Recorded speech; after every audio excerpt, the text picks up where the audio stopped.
I got an email from, let's see if I can find it here, an email from somebody who wants to make sure that,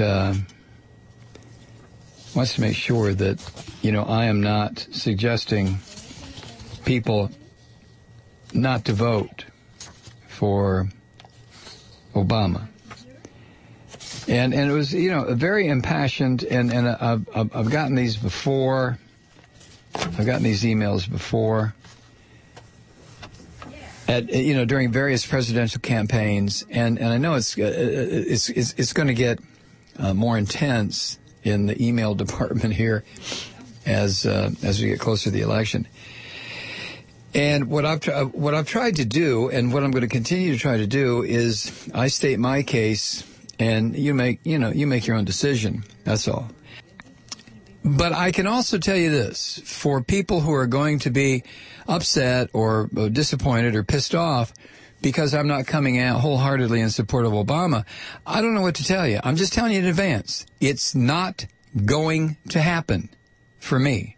It simply is not. I am not going to get on the air and promote the policies or policies that I do not agree with. Now, you get that from Republicans and conservatives and some faux liberals. I can't do it. And it's not because I am, this pristine progressive who just won't compromise his values. I spent my whole goddamn life compromising my values. Come on. I'm just an average dude. So as far as compromise and doing things that I didn't particularly want to do, I've got a long history of that, don't you? But I'm not doing this with this election. I have my own personal thoughts and feelings about this, and I'm not going to become an advocate. I'm not going to become an advocate for the Democratic Party or for Barack Obama. I can't do it. You've heard me read some of Sand's emails before, but the hour is sponsored by Sand tonight, this third hour. And Sand writes, from my message, I have a quote from Glenn Ford. Now, he's not referring to the actor, obviously. He's referring to the man who runs or writes for the Black Agenda Report online. So the message is a quote from Glenn Ford. Here's what it is. Let me say from the very beginning that we at Black Agenda Report do not think Barack Obama is the lesser evil. He is the more effective evil. He has been more effective in evildoing than Bush in terms of protecting the citadels of corporate power and advancing the imperial agenda. He has put both Wall Street and U.S. imperial power on new and more aggressive tracks, just as he hired himself out to do. Signed, Glenn Ford. That comes from Sand, Fessler, who sent this in. Thank you, Sand. Thanks for the sponsorship. And it's I think that's kind of the point. That is put well. If we're going to talk about good and evil, if we're going to talk about the lesser of two and all this other garbage, which I frankly am sick of talking about. I mean, we've been talking about that through how many presidential campaigns? After watching this filthy clown show put on by these 9 dwarfs that ran interminably, these Republicans, as they chewed and bit each other into pieces, and I mean just half-wit, moron, jackasses, one after another, the Pizza Man and Bachman and just on Perry and just on and on and on, and you couldn't sit through any of that without coming to the conclusion, what in the hell has happened to the country? What in, not the country, but the political system? Is this it? Is this what corporate America says we're going to put up against Barack Obama? And as Glenn Ford points out, Barack Obama, why would corporate America want to get rid of him? There's no reason.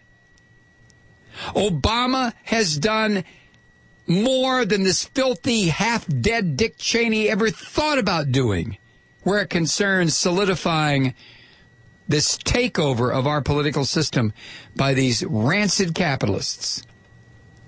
Look, Obama is not a dumbass, as we all know, but in kind of a not Machiavellian, but in kind of a weird sense, he knows where the power is. Obama's not going to get out there and lead. Have you seen him lead in anything? Go ahead. Tell me where he has led. Labor relations? Oh, please. And don't start in about the withdrawal from Iraq and all this bull feathers about Afghanistan. The withdrawal from Iraq was put into place by the warmonger himself, George W. Bush, and his handler, Dick Cheney. Curtailing corporate power? What has Obama done? Has he lent the support of his mighty office behind any kind of democratic legislation to bring this corporate power to heel? No, he has not.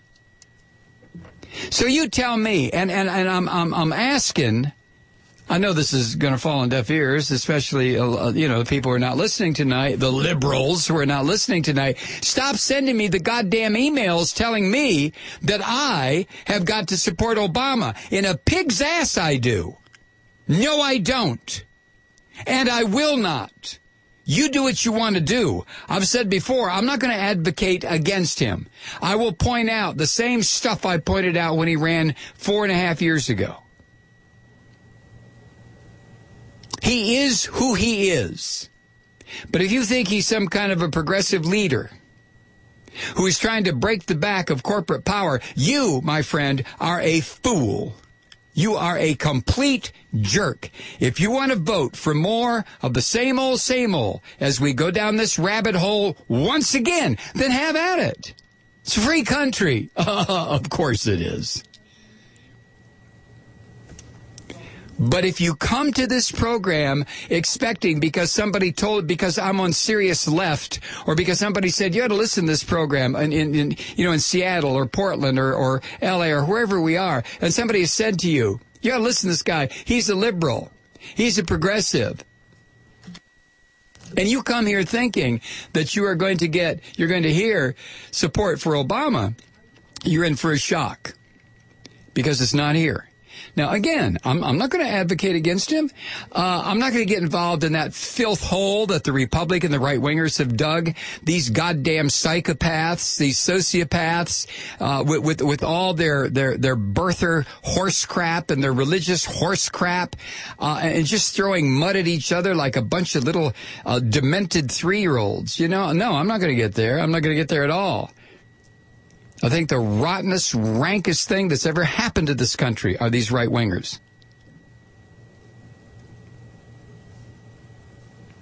But as far as Mr. Obama's concerned, I've said it before. I'll say it again and again and again. He's a great speaker. I could sit back and listen to Barack Obama speeches, for hours. Yeah.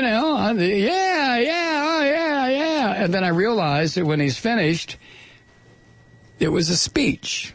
That's all it was. It wasn't a plan. It wasn't a program. It wasn't an objective. Don't you remember the promises? Do you remember any of the promises? And all this stuff about, well, Mike, you have to understand, it was a presidential campaign, and you say things, and then you get into office, and you realize, whoops. Well, then, is this country capable of producing a leader, man or woman, black or white, who, if they do get into office and they have that moment of whoops, that they can't stand up on their hind legs and go in front of the American people and say, guess what I discovered? All that stuff I told you in the campaign, I meant it, and I can't do it. And here's why. Now, if you, the American people, want to change it, then goddamn change it. But this is not a kingdom. I can't sit up here in the White House and do this and do that and do the other thing. I get so sick of this. I get sick of this every 4 years. If you want to change the system in this country, Mr. and Ms. America, then get off your ass and change it. Obama is not going to do it. Corporate America is not going to do it. The right-wingers are not going to do it. The Democratic Party is not going to do it. The Republicans are not going to do it. The Green Party can't do it. So what are you going to do? The argument, of course, also the one that most of the emails that come to me from people who say, you're undermining Obama's reelection chances. You are, in effect, supporting Mitt Romney. Do you know what's going to happen to the Supreme Court if Obama isn't reelected? I'll tell you what's going to happen to the Supreme Court if Obama is reelected. You don't think, I hope, for a moment that a liberal or a progressive, in the older sense of the word, from, say, 40 years ago, would A, be nominated by Obama, and B, even if he were or she were, do you think that the Senate would confirm? Let's supposing that the Senate, after Obama's election, and the House fall into the hands, both. The Senate stays in the hands of Democrats, and the House goes back to Democrats. And let's say the split in the House or in the Senate is, 55-45. Democratic. The magic number's not there. Oh, I know. Whoever is the Senate leader could probably change the rules with a new section of Congress. And what kind of screaming would that produce, and how quickly would Harry Reid or whoever, or Barack Obama or whoever, back down?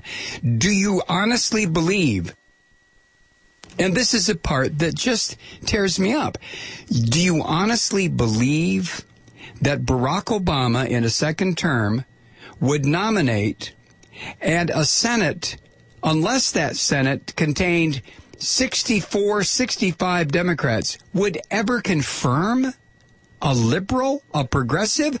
Are you crazy? Where do you live? What do you have for brains? Do you really believe that the Democrats are not under control of corporate America the same as the Republicans?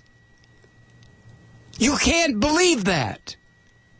You can't believe, can you? Maybe you can.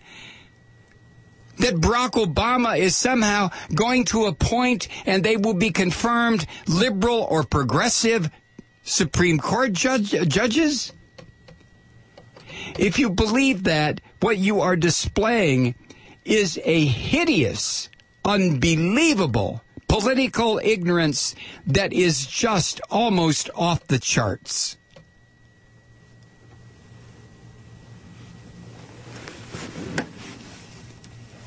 Now, what to do about it? We're at a point, truth seekers, I've said this, I'll keep saying it. I'll keep saying it until I don't have a radio program anymore. We are at a point where the only thing that's going to change the course we're on is massive nonviolent resistance. The system, the electing system, is smashed. It is so corrupted and broken. Come on. Where have you been since December 12th, 2000? I don't know. That was 12 years ago. Maybe you were 10 years old. I don't know. But for God's sake, you still have faith in a system that is this corrupted? If you want the change, you can make it happen. We can make it happen. But we are not going to make it happen by voting Democratic. How? Show me. Explain it to me. I am open. How many Democratic senators can you count on tonight to vote for progressive legislation? How many? That's right. Not enough. How many blue dog Democrats are left? Not that many. What do you have now? You have Democrats who are terrified that if they vote progressive or liberal, that some mouth-breathing psychopath will come up with $800 million behind him, put together by some right-wing billionaire freak, and will destroy him. So what does he do? He either stays safely in the middle or he drifts to the right. Don't kid yourself about this damn Supreme Court crap. It's not going to happen.